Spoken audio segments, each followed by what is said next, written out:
안녕하십니까. 반갑습니다. 3월 22일 화요일 새벽 말씀을 올려드리겠습니다. 성경 말씀은 마가복음 8장 38절 한 절 되겠습니다. 누구든지 이 엄난하고 죄 많은 세대에서 나와 내 말을 부끄러워하면 인자도 아버지의 영광으로 거룩한 천사들과 함께 올 때에 그 사람을 부끄러워하리라. 아멘. 누구든지 이 엄난하고 죄 많은 세대에서 나와 내 말을 부끄러워하지 말아라는 강경한 말씀을 합니다. 만일 예수 그리스도와 그 입에서 나오는 생명의 말씀을 부끄러워하면 예수님도 재림하실 때에 천사들과 함께 올 때에 그 사람을 부끄러워하리라. 다시 말해서 그 사람을 인정하지 아니하리라. 그 사람이 구원에서 구원을 잃게 되리라 하는 무서운 말씀을 합니다. 자, 그렇다면 먼저 이 엄난하고 죄 많은 세대에서 아마도 예수 그리스도의 재림을 앞둔 세상의 형편을 두고 말씀하는 것 같이 생각됩니다. 죄가 덕실거린다는 말씀이죠. 죄가 많은 세상의 형편에 항상 약방의 감초처럼 따라다니는 죄가 있습니다. 바로 엄난입니다. 죄를 이야기하실 때 엄난이란 단어가 들어갔습니다. 누구든지 이 엄난하고 죄 많은 세대, 항상 죄가 많은 세상의 어두운 세상에는 이 성적인 문제가 많이 따르고 있습니다. 예를 들어서 아브라함 시대에 소돔과 고모라가 어떤 형편이었습니까? 하나님께서 아브라함에게 소돔과 고모라 성을 멸하시겠다고 말씀하지 않았습니까? 우리가 그 소돔과 고모라 성의 죄악의 극성을 부리는 그런 형편에서 어떤 죄가 과연 극성을 부리고 있었던가라고 면밀하게 들여다볼 때 소돔이라는 말은 소돔이 호모섹슈얼리티라고 하는 말로 번역이 됩니다.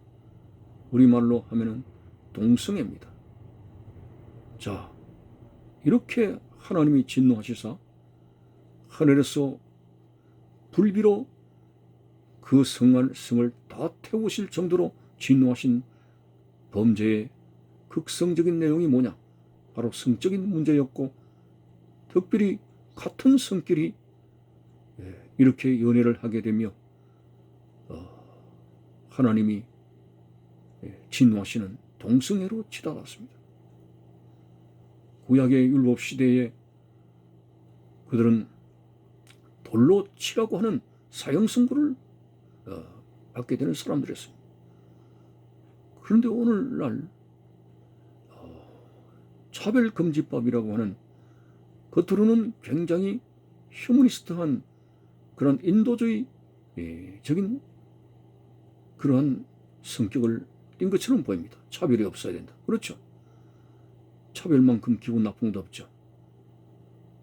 무시당하고 차별받으면 얼마나 마음이 상합니까? 그래서 거기에서는 뭐 남녀 간의 차별 문제도 있겠지만은 여러 가지 양상의 차별금지법을 말하게 되는데 성의 차별이 없어야 된다. 그거 좋습니다. 하나님 앞에서 과거에 여성이 너무나 비하된 삶을 살았고 여성 차별로 인해서 정말 여성들이 많은 곤욕을 치렀습니다만 남자와 여성은 구별은 있을지언정 차별은 없습니다. 성적인 그러한 구별, 옷을 입는 맵시라든지 치마를 입고 바지를 입는다든지 긴 머리를 하든지 짧은 머리를 한다든지 뭐 여러 가지 이런 구별은 있어도 인격적인 차원에서 남자와 여자는 차별이 없습니다. 자, 차별금지법에서 말하는 것은 그 성차별이 아닙니다.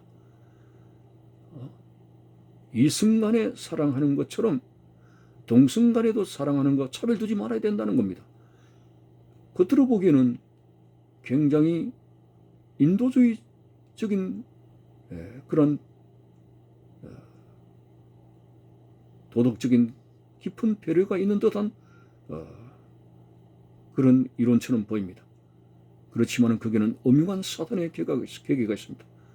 하나님이 가정히 여기시는 남자와 남자가 서로 연애를 하고 또 여자와 여자가 서로 만나서 결혼을 하게 되고 호모와 레즈비안 이걸 갖다가 없애버려야 되겠다는 거. 자, 겉모양은 굉장히 인도주의적인 성질을 가졌지만은 이거는 하나님이 진노하시는 타락의 깊은 타락의 양상 바로 동성연애가 들어가 있다는 것이고 바로 소돔과 고모라는 이 죄로 인해서 불교가 유황의 심판을 받아서 멸망해버리고 말았습니다. 보십시오.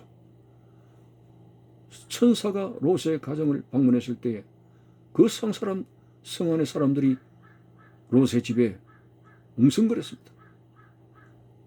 그 남자들을 끌어내라고 했습니다. 그들과 관계하리라고 했습니다. 상관하리라. 이 상관은 성적인 표현이죠. 그 아름답게 생긴 남자들과 성관계를 하겠다는 그렇게 소돔과 고모라가 이렇게 동성애라고 하는 극적인 타락의 양상을 보였습니다. 자, 그래서 오늘 항상 이 말세의 이 타락의 양상 중에서 약방의 감초처럼 들어오는 것이 바로 음란입니다.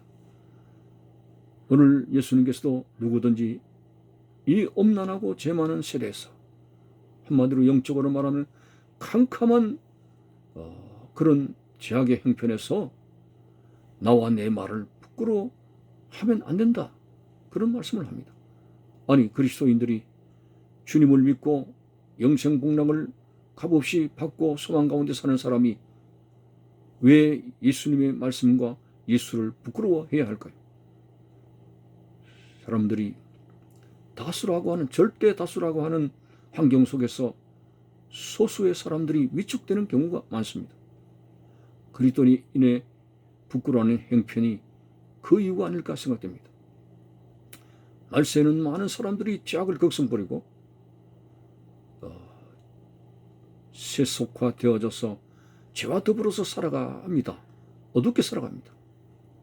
그런데 말씀대로 살려고 하는 소위 등불처럼 빛처럼 소금처럼 살아가는 그리스도인들은 그는 타락한 생활 속에서 그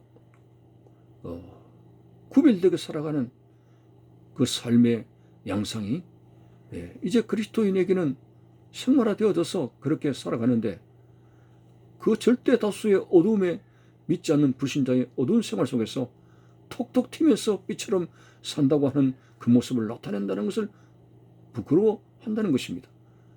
많은 사람들이 말세에 온갖 죄로 물들어 음란하고 물들어 살아가게 되는데 주일날 교회 나가고 성경대로 살려고 하는 사람은 오히려 위축이 되고 많은 사람들 앞에 소수의 믿는 사람들 환경이 위축이 돼가지고 직장생활이나 사회생활이나 학업이나 하면서 예수 믿는 것을 부끄러워하면서 교회 다니는 것 말조차 하지 못하고 그렇게 위축되어서 살아가는 그것은 주님 보실 때 비겁한 신앙이라고 말씀하는 것입니다. 여러분, 등불은 왜 있습니까? 어둠을 비추라고 등불이 있는 것입니다. 오늘 음란하고 죄가 극성을 부리는 것은 영적으로 캄캄한 시대입니다. 그는 그리스도인들이 예수의 말씀을 부끄러워하는 것이 아니라 그들의 생활을 어두운 생활을 비출 수 있는 말씀의 등불을 환하게 켤 수 있는 용기를 가지고 살아가야 된다고 하는 것이죠. 당신들 그러면 안 된다. 동성애 그거 잘못됐다. 여러분 요즘 뭐 동성애 잘못됐다 하면은 들고 일어나는 사람이 많습니다만은 그는 확실한 용기를 가지고 그거는 잘못된 것이다. 하나님이 가정에 여기는 것이다. 반드시 망한다.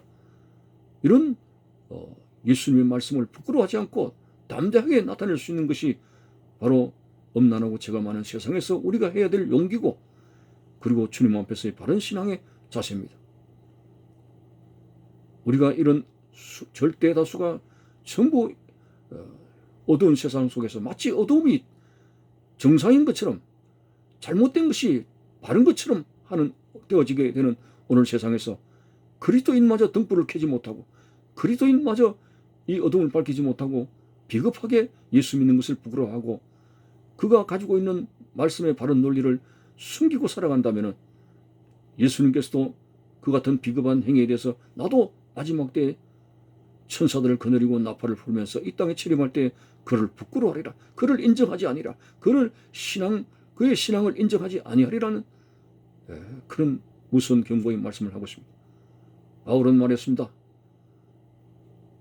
나는 복음을 부끄러워하지 아니하노니 이 복음은 모든 믿는 자에게 구원을 주시는 하나님의 능력이라고 했습니다. 그렇습니다. 이 방과 같은 어두운 세상에서 톡톡 튄다고 누가 야유를 하더라도 우리는 예수 믿는 사람이다, 나는 크리스천이다, 나는 말씀을 따라 살아간다, 이 노선을 확실히 지키면서 오히려 어둠을 밝힐 수 있는 등불의 역할을 하면서 담대하게 알릴 수 있는 그런 생활을 하게 될 때 세상의 어둠은 밝혀지게 될 것이고, 어둠 속에 쇠사슬에 매이는 수많은 세속인들이 회개하고 주님 앞에 돌아오는 역사가 나타나게 되고, 이렇게 함으로 말미암아 주님이 영광 받으시는 그런 시대가 된다는 사실을 알고, 더욱 죄악의 어둠 속에서 우리가 이 어둠에 감추어지게 되는 비겁한 생활을 하는 것이 아니라 이 어둠 속에 확실히 등불과 같은 어둠을 비추는 용기 있고 소신 있는 믿음의 생활을 할 수 있는 참된 그리스도인이 되시기를 바라는 것입니다. 감사합니다.